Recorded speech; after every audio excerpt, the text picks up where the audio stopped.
In 2019, a Vanguard study tracked investors who had been consistently contributing to their retirement accounts for 10 years or more. Fully diversified, regular contributions, no panic selling. After a decade of doing everything right, the median account balance was $93,000. That's less than 2 years of the average American salary, sitting in an account that was supposed to be doing the heavy lifting by now. Most people look at that number and assume they're behind, that they missed something, that someone else figured out a shortcut they didn't. They didn't miss anything. The math just works differently than they were told it does. Here's the question nobody asks out loud. If compounding is supposed to be so powerful, why does it take so long to feel like anything at all? That gap between what compounding promises and what it actually delivers in the early years comes down to one specific mechanic that almost nobody explains clearly. That's what this video is about. And if you don't understand it, you'll keep second-guessing a strategy that is actually working. You'll optimize the wrong thing. You'll feel behind when you're not. My name is Alex, and if you've ever stared at your investment account after years of consistent saving and wondered why the numbers aren't moving faster, stay with this. Because the problem isn't your savings rate or your fund selection. And I'm going to show you exactly where the growth is hiding in the early years, and the two specific thresholds where the math completely changes character. Once you understand how compounding actually accelerates, you'll stop measuring your progress by last year's gains and start seeing your portfolio for what it's quietly becoming. That frustration you've been feeling in the early years, it has a name. It's called the early grind, and it's not a sign that something is broken. Here is the uncomfortable part that nobody warns you about. You do everything right. You open the account, you set up the automatic transfer, you pick a low-cost index fund, leave it alone, and go back to living your life. A year goes by. You log in, half expecting to see something meaningful, and the number staring back at you is so small, it almost feels like a rounding error. That moment breaks more investors than any market crash ever has. Not because the portfolio lost money, because it barely moved. Meet Daniel. He's 31, works as a project manager at a logistics company outside of Chicago, and earns about $62,000 a year. Daniel is not careless with money. He maxes out his contributions, reads the right articles, and avoids the kind of impulsive decisions that derail most people in their first years of investing. By the end of year one, his portfolio sits at around $11,000. His 8% return generated $880. His job made him 70 times more money than his investments did that year. That number, 70 times, is the kind of ratio that quietly convinces people they are doing something wrong. It feels like the strategy is broken. It feels like the people who told you to invest early were either lying or math challenged. Daniel did not quit, but he came close. And the only reason he didn't is that someone sat him down and explained what was actually happening. Here's what was actually happening. Compounding is not a steady engine. It is a slow build, followed by a steep climb. In the early years, the build is so gradual that it is almost invisible. You are not failing to see results. You are in the part of the process where results are structurally small, and that is not a flaw in the strategy. It is how the math works at low capital levels. Think of it this way. A 10% return on $10,000 is $1,000. That same 10% return on $300,000 is $30,000. The rate is identical. The engine is running at exactly the same speed. The output is 30 times larger, simply because the base is bigger. This is why your job dominates your net worth in the early years. In 2026, the average American household brings in around $80,000 annually. The average investment account for someone under 35 holds somewhere between $15,000 and $25,000. At an 8% return, that generates $1,200 to $2,000 a year in gains. Your salary is not even competing with your portfolio at that stage. Your salary is lapping it. And this creates a specific psychological trap, because when the gains feel trivial, the temptation is to tinker. Switch funds, take on more risk, chase something with a higher headline return. What Daniel almost did, what most people in that situation do, is optimize for the wrong variable at exactly the wrong time. The problem is not the return rate. The problem is the base. And you cannot fix a small base by finding a better percentage. You fix it by feeding it consistently, without stopping. Even when the monthly statements feel like a bad joke, the grind is not a sign that something is broken. It is the price of admission for everything that comes later. And what comes later is structurally different from what happens in year one. because compounding does not grow in a straight line. It grows along a curve.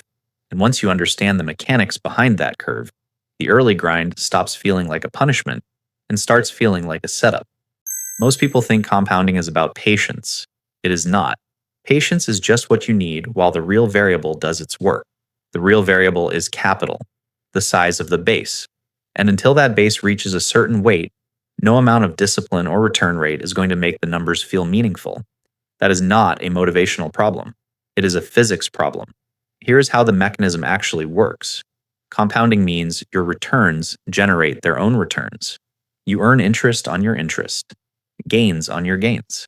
Every dollar your portfolio produces gets folded back in and starts earning alongside the original principal. That sounds powerful in theory. In the early years, it feels like nothing because the amounts being folded back in are too small to move the needle. Run the math on a real example.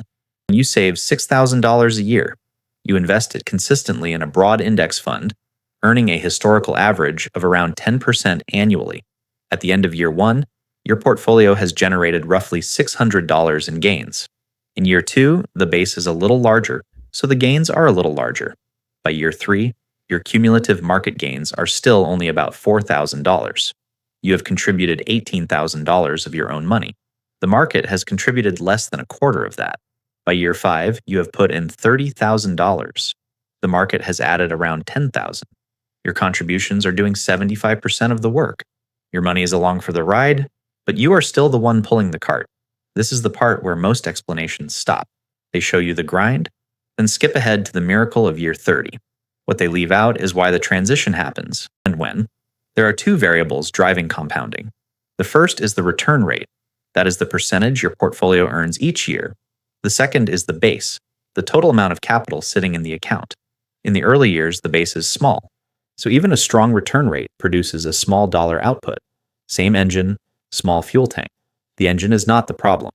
Now, here is where time enters the picture, and this is the part that changes everything. Time does two things simultaneously. It gives your contributions more years to accumulate, and it gives your existing gains more years to compound on themselves. A dollar invested at 32 does not just grow for 33 years until retirement. It grows. And then the growth grows. And then that growth grows. Each layer adds weight to the base. And the heavier the base gets, the more the next year's return produces in raw dollars. This is why starting 5 years earlier matters more than increasing your contribution rate. Consider two people. Marcus is a 30-year-old civil engineer in Denver who starts investing $6,000 a year at exactly 30. His colleague Priya starts the same strategy at 35. Same income, same fund, same return rate.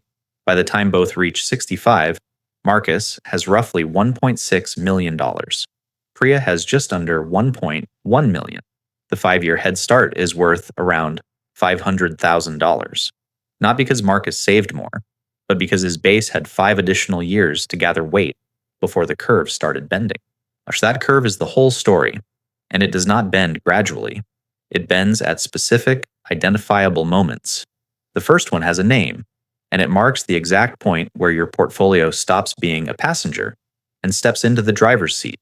That is tipping point 1, and the math behind it is more precise than most people realize. There is a specific dollar amount where everything changes. Most investors never know what it is. They just keep contributing, keep checking the balance, and keep waiting for the moment the account starts to feel real. What they do not realize is that the moment has a number attached to it. And once you know the number, the waiting stops feeling random. This is tipping point 1, the crossover. It is the moment your portfolio's annual growth exceeds your annual contribution. The moment the market is adding more to your account each year than your own paycheck is. Up until this point, you are the engine. Your savings rate is doing the heavy lifting. After this point, the dynamic flips. Your money takes over. You become the supervisor. Here is the math. If you contribute $6,000 a year and your portfolio earns 10% annually, the crossover happens at exactly $60,000. At that balance, a 10% return generates $6,000 in gains, which is precisely what you contributed from your salary. From that day forward, your portfolio is outproducing your savings rate. Every year after that, the gap widens. Now put a face on it. Sophia is a 34-year-old marketing director at a mid-sized healthcare company in Atlanta. She earns $71,000 a year and has been contributing $500 a month to her index fund since she was 28. That is $6,000 a year, steady, no interruptions. By the time she hits $60,000 in her portfolio, she is 35, 1 year later than she started. The account has been growing quietly, unremarkably in the background of her life. Then something shifts. Her annual statement shows $6,400 in market gains. She contributed $6,000. Her portfolio earned more than she put in. It is not a dramatic number. It does not change her lifestyle. But something has structurally changed in the relationship between her and her money. She is no longer the sole provider. The account is pulling its own weight. By 38, her balance has grown to around $94,000. Her annual gains are now pushing $9,000. She is still contributing $6,000. The market is contributing 50% more than she is. The gap keeps widening, not because anything changed in her behavior, but because the base keeps getting heavier. And this is the point most financial content skips over. They talk about the destination, the retirement number, the passive income threshold.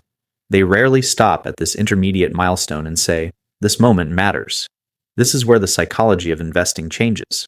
Before the crossover, every contribution feels load-bearing. You are aware that if you stop, the growth stops. After the crossover, you start to feel the portfolio developing its own momentum. The contributions still matter, but they are no longer the only thing keeping the engine running. And here is the thing worth sitting with. The crossover does not require a high income. It does not require perfect market timing or an aggressive portfolio. It requires a specific base size relative to your contribution rate, nothing more. For most people contributing between $5,000 and $7,000 a year, that number sits somewhere between $50,000 and $70,000. That is reachable. For most consistent investors, it arrives within the first decade. But the crossover is not the finish line. It is the first marker on a longer course. Because once your portfolio overtakes your contributions, the curve starts bending in a way that produces something far more significant than a favorable annual statement. What happens next is where the acceleration curve really shows itself, and the numbers stop being incremental and start being transformational. Nobody shows you the middle of the curve. Financial content loves the beginning, the grind, the discipline, the slow start, and it loves the end, the retirement number, the passive income, the finish line. What gets skipped is the stretch in between, the years when the curve starts bending, where the math stops being incremental and starts being something else entirely. That stretch is the acceleration curve, and it is worth understanding in detail. Go back to Sophia. She hit the crossover at $60,000. Her portfolio is now earning more each year than she contributes, but the curve does not bend sharply at $60,000. It bends gradually, then suddenly. The gains compound on the gains. The base gets heavier every year, and the heavier the base, the larger the raw dollar output of the same 10% return. Watch what happens year by year. At $60,000, her annual gain is $6,000. At $80,000, it is $8,000. At $100,000, it is $10,000. None of that feels dramatic yet. The numbers are growing, but they are growing at a pace that still feels manageable, almost linear. Then the base crosses into six figures, and something changes in the texture of the growth. By the time Sophia reaches $150,000, her annual gain is $15,000. She is still contributing $6,000 from her salary. The market is now contributing 2.5 times what she is. At $200,000, the annual gain is $20,000. Her contribution is 30% of what the market is adding. She has not changed her behavior at all. The math changed on its own. Here is the number that tends to stop people cold. At $300,000, a 10% return generates $30,000 in a single year. Sophia contributed $6,000. The market contributed 5 times more. That $30,000 does not get spent. It folds back into the base. Next year, the base is larger. The return is larger. The gap between her contribution and the market's contribution grows wider still. This is the bend in the curve. This is what compounding actually looks like when the base has enough weight behind it. Now zoom out and run the full timeline. Sophia starts at 28 with nothing, contributes $6,000 a year at 10%. By 35, she hits the crossover. By 42, her balance is sitting around $220,000. And by 48, it crosses $400,000. And by 58, 30 years in, her portfolio is at just over $1 million. She contributed $180,000 of her own money over 3 decades. The market contributed the other $820,000. She put in 18%. Time and compounding provided the other 82.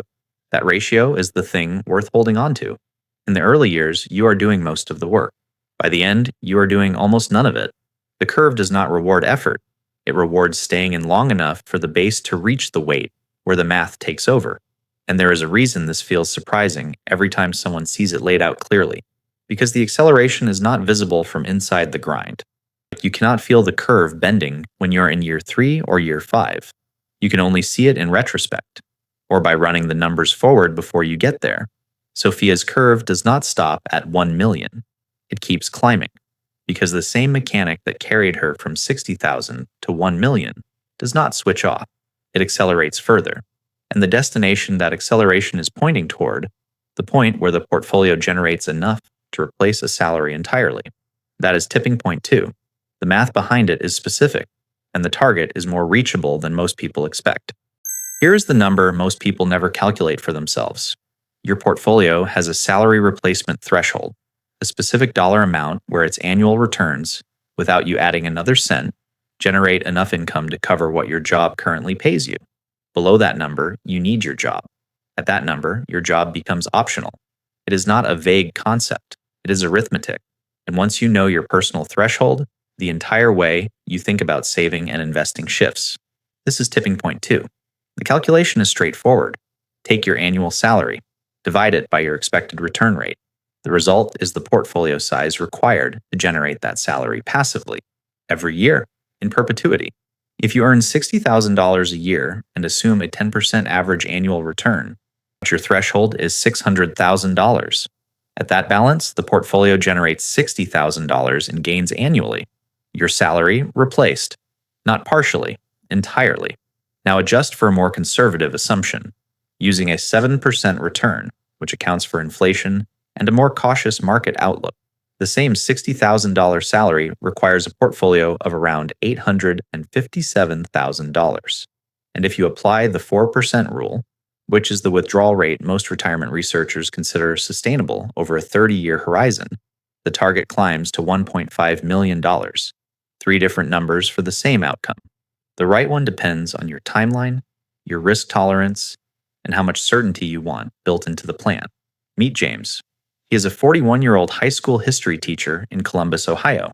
He earns $58,000 a year. He has been investing since his 30s, contributing around $550 a month into a low-cost total market index fund. His current balance is just over $210,000. He is not at tipping point 2 yet, but he can see it from where he is standing. At his current trajectory, James crosses $600,000 somewhere around age 53. At that point, his portfolio, not his union contract, not his pension, not a second job, generates enough annually to replace his teaching salary. He can keep teaching if he wants to, but the choice becomes his. That shift from financial obligation to financial choice is what tipping point 2 actually delivers. It is worth being direct about what this is and what it is not. Tipping point 2 is not retirement. It is not the moment you stop working or cash everything out. It is the moment your labor becomes voluntary. Some people reach it and keep working because they love what they do. Others scale back. Others leave entirely. The portfolio does not dictate the decision. It just removes the financial pressure that was making the decision for them. And here is what tends to surprise people when they run these numbers for the first time. The target is not as distant as it feels. For someone earning between $50,000 and $80,000 a year, the salary replacement threshold using a 7% return falls somewhere between $700,000 and $1.1 million. That sounds large, but Sophia, starting at 28 with $6,000 a year, crosses $700,000 in her early 50s. James, starting at 30 with $6,600 a year, crosses his threshold at 53. These are not outlier outcomes. They are what consistent, uninterrupted compounding produces over 2 to 3 decades. The threshold is real. The timeline is specific. And the path between where you are now and where that number lives is not mysterious. It runs directly through the 3 moves that determine how fast your snowball reaches critical mass. And that is exactly what building the snowball comes down to. The strategy for reaching these thresholds is not complicated. That is not a sales pitch. It is just true. The math behind compounding does not reward complexity. It rewards three specific behaviors, executed consistently over a long enough timeline. Most people know two of them. The third one is where most of the money gets left on the table. The first move is automation. This one is less about discipline than most people think. The research on investor behavior is consistent on this point. People who automate their contributions outperform people who invest manually, not because they pick better funds, but because they never miss a contribution. They do not talk themselves out of it during a bad market month. They do not spend the money first and invest what is left. Right? The transfer happens before the paycheck ever feels like spending money. In 2026, the annual contribution limit for an individual retirement account sits at $7,000. For a 401k, that is your employer-sponsored retirement account, it is $23,500. Most people cannot max both, but the goal is not perfection. The goal is consistency. Setting up an automatic monthly transfer of even $400 produces a fundamentally different 30-year outcome than investing the same total amount manually and irregularly. Automate first, optimize later. The second move is income growth. This is the one people underweight. There is a ceiling on how much you can cut from your expenses. There is no ceiling on how much you can earn. And in the early years of compounding, when the base is still small and your contributions are doing most of the work, every additional dollar you invest has an outsized long-term impact. Here's the math on that. $1,000 invested at age 30 at a 10% annual return becomes $17,450 by age 65. The same $1,000 invested at 40 becomes $7,400. The same dollar at 50 becomes $2,500. The earlier the dollar enters the base, the more compounding cycles it moves through. This means that a raise, a side project, a career move that adds $10,000 a year to your investable income in your 30s is worth dramatically more than the same increase in your 40s. Chasing income growth early is not an ambition for its own sake. It is base building at the most leveraged point in the timeline. The third move is total reinvestment. Every dividend your portfolio pays out, every capital gain distribution, every interest payment, all of it goes back in. This is where a surprising amount of long-term wealth quietly disappears for investors who are not paying attention. Taking dividends as cash feels harmless. It is a small amount. It does not seem to matter. But dividends reinvested over decades are not a small amount. Historically, dividend reinvestment has accounted for roughly 40% of total stock market returns over long horizons. 40%? That is not a rounding error. That is nearly half the outcome, sitting in a setting most people never check. Rachel is a 37-year-old physical therapist in Portland, earning $66,000 a year. She has been investing for 8 years. Her portfolio sits at $91,000. She recently discovered that her brokerage account had been paying dividends as cash the entire time rather than reinvesting them. 8 years of dividends, sitting idle, not compounding, not adding weight to the base, just accumulating in a cash position she never noticed. That is the failure mode. Not dramatic, not a bad investment decision, just a default setting nobody told her to change. These three moves do not require a financial advisor or a sophisticated strategy. They require a setup. One afternoon of configuration that runs quietly in the background for the next 30 years. And once the base starts building with all three in place, something changes in the character of your portfolio that no spreadsheet quite captures. And that shift is what the conclusion is really about. Here's what this all comes down to. The slow start is not a malfunction. It is the structure of the process. Compounding does not reward the first years. It rewards the full sequence. The grind, the crossover, the acceleration, the threshold. Every part depends on the part before it. You cannot skip to the curve bending without living through the years when it feels flat. A few things are worth carrying forward. The base determines the output, not the return rate. Time is the variable most people trade away without realizing it. The crossover is a real milestone, and it arrives earlier than it feels like it will. Automation and reinvestment are not habits. They are structural decisions you make once and benefit from for decades. Here is the reflection worth sitting with. Look at your current balance. Calculate your crossover number. Calculate your threshold. Now ask yourself which of the three moves is not fully in place yet. That is the only question that matters right now. There is one thing compounding cannot protect you from. and that is the cost of stopping. What happens to the curve when life intervenes and contributions pause for a year or three is a different conversation, and it is one worth having. If this reframes how you think about the early years, share it with someone still in the grind. Subscribe if you want to keep following the thread.